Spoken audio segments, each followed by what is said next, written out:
O dia 8 de dezembro passado marcou os 40 anos do assassinato do John Lennon.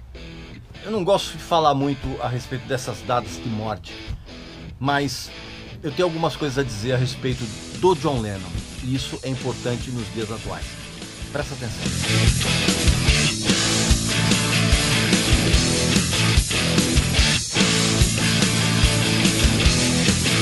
Opa, meu amigo e minha amiga, vou interromper um pouquinho essa nossa conversa, porque eu tenho uma coisa muito legal para mostrar para vocês, uma dica sensacional.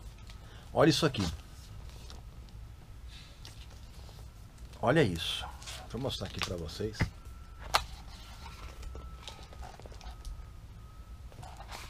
Olha que livro espetacular.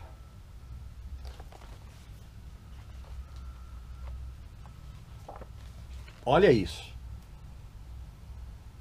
Tá vendo? Olha o tamanho, olha o luxo desse livro aqui, ó.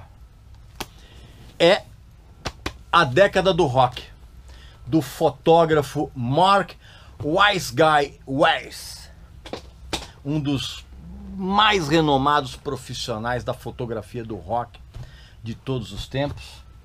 E ele acaba de lançar esse livro aqui, luxuosíssimo, com mais de 700 fotos de várias bandas. Van Halen, Aerosmith, Motley Crue, Metallica, Guns N' Roses, Kiss, Ozzy Osbourne, Bon Jovi e muitos outros. Além disso, esse livro aqui traz entrevistas inéditas com toda essa turma e histórias contadas pelo próprio Weiss, que viveu essa época de uma maneira muito intensa. Para quem quer entender por que essa turma redefiniu os padrões roqueiros dos anos 80, cara, é uma obra imprescindível. E você pode adquirir esse livro com o mesmo método que a gente sempre usa e oferece a você, meu amigo e minha amiga que acompanha o nosso canal.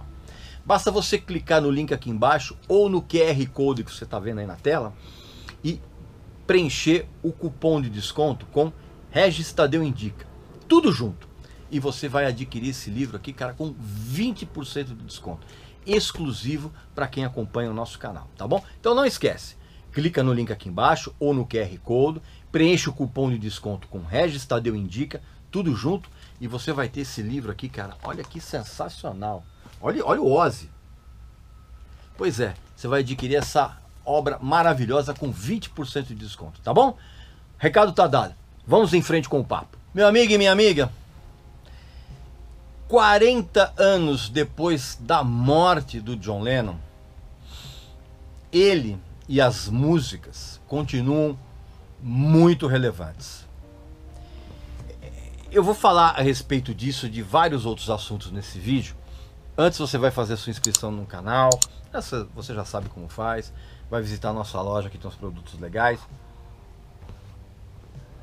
E da mesma forma como ele e as músicas continuam tendo uma importância muito grande, a mesma coisa ocorre com a postura de confronto e provocação que ele sempre teve, mesmo quando o assunto era o seu pacifismo idealista, vamos dizer assim. Para quem não se lembra, foi num dia 8 de dezembro de 1980, quando aconteceu algo absolutamente inesperado. Um Beatle foi assassinado. Cara, assim, nenhum de nós jamais poderia imaginar que algo desse tipo acontecesse. E quando John Lennon tombou na calçada, ali quando ele estava voltando para o apartamento dele no Hotel Dakota, ali em Nova York, quando ele tombou, parte do espírito de todos nós morreu junto.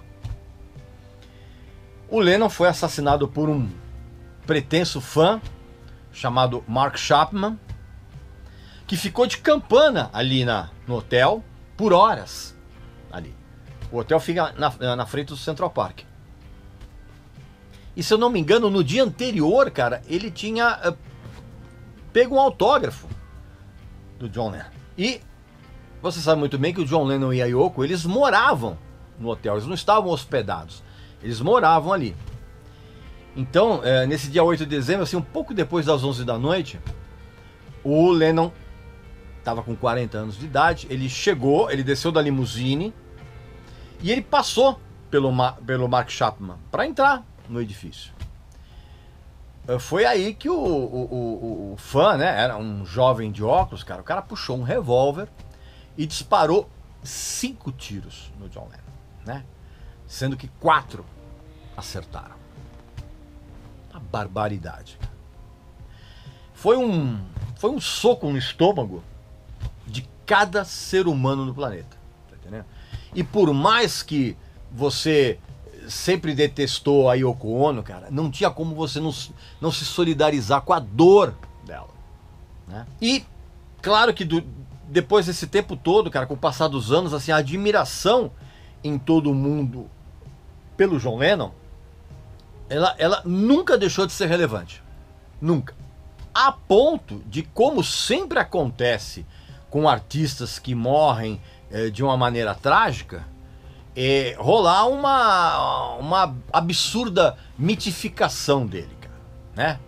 Existem várias biografias a respeito da vida e da obra do John Lennon, e em todos eles você encontra inúmeros detalhes da vida dele, que foram esmiuçados e foram muito, e alguns outros foram de uma certa forma meio que inventados para o bem e para o mal. Por muitos anos o Lennon, ele inconscientemente, ele influenciou a vida e o modo de pensar e agir de não só de uma, mas de pelo menos 2 gerações.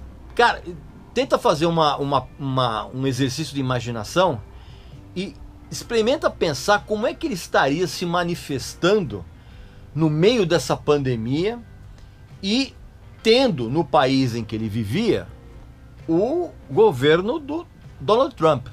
Cara, imagina o tipo de reação que ele teria se ele ainda estivesse vivo, claro. É óbvio que ele foi um dos maiores astros de todos os tempos. Você tá entendendo?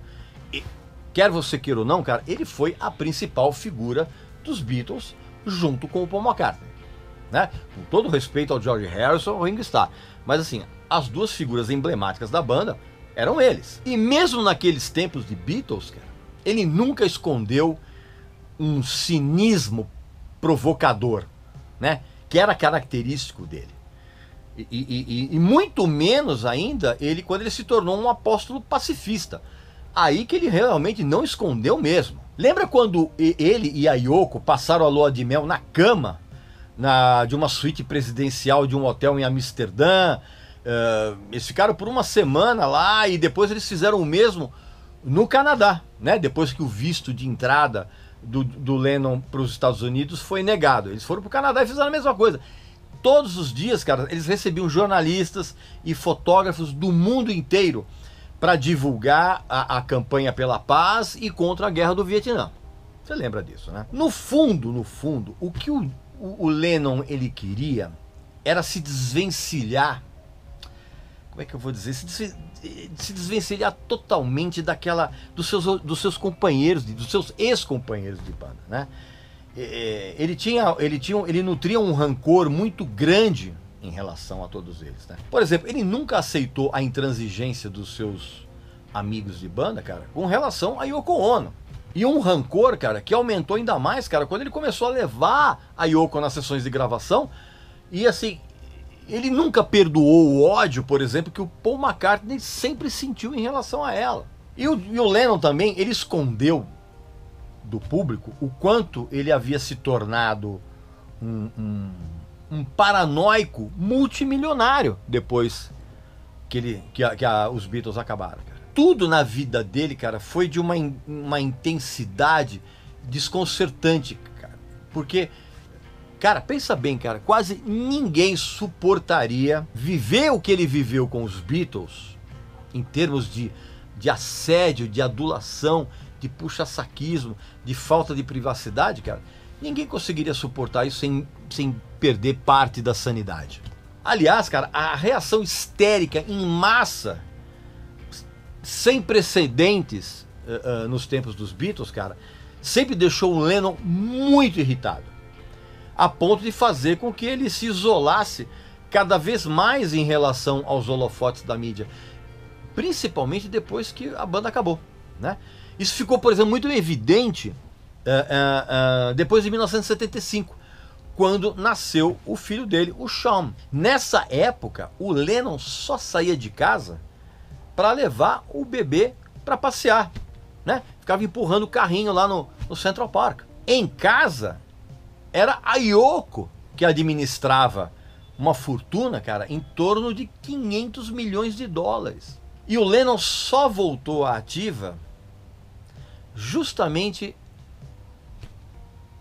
segundo semestre de 1980, quando ele lançou esse disco aqui, ó, o Double Fantasy, junto com a Yoko Ono, tá? Essa aqui é uma edição especial, muito legal, cara, que vem, é uma edição dupla, cara, que vem o álbum original e depois tem meio que as demos, tá? É uma edição bem caprichada, tá? E nessa época, cara, ele tinha anunciado, cara, que ele voltaria a fazer uma turnê mundial no ano seguinte, em 1981. Algo, sinceramente, que eu duvido que acontecesse. Claro que, por conta dessa mitificação, muita gente desconhece, cara, que ele foi um sujeito, cara, com defeitos terríveis. Hoje, o John Lennon seria facilmente e completamente cancelado na internet, né? Porque ele em algumas entrevistas ele admitiu, por exemplo, que ele cometeu vários abusos contra as mulheres e as namoradas com quem ele se relacionou. Só que mesmo com isso, cara, ninguém pode duvidar de uma certa autenticidade dele. Mesmo nos momentos, cara, em que o seu conhecido cinismo e senso de humor britânico e ácido aflorava como se fosse uma cascata. Para usar um termo atual, cara, o Lennon não era um cara fake. E o Mark Chapman foi condenado à prisão perpétua e ele cumpre, evidentemente, essa pena naquela famosa penitenciária de Ática, em Nova York. Em 11 ocasiões, ele solicitou a liberdade condicional. A última, inclusive, foi em agosto passado. E todas essas solicitações foram negadas. E todas as solicitações futuras serão negadas. O cara vai apodrecer na cadeia, como ele merece. Ele queria fama? Pois é, ele obteve essa fama da maneira mais espúria possível. Pois bem, meu amigo e minha amiga, essa aqui é a minha opinião a respeito do Lennon. Eu não gosto muito de usar a data de morte como tema, mas eu senti que eu tinha que falar isso, né? Depois de 40 anos desse assassinato absurdo e estúpido. Não esquece de fazer a sua inscrição aqui no canal, que você já sabe, visitar a nossa loja, que tem uns produtos legais. E eu volto muito em breve aqui com outro assunto interessante para conversar com vocês, tá bom? Então um abraço, saúde para vocês, para suas famílias e para seus amigos. Até mais.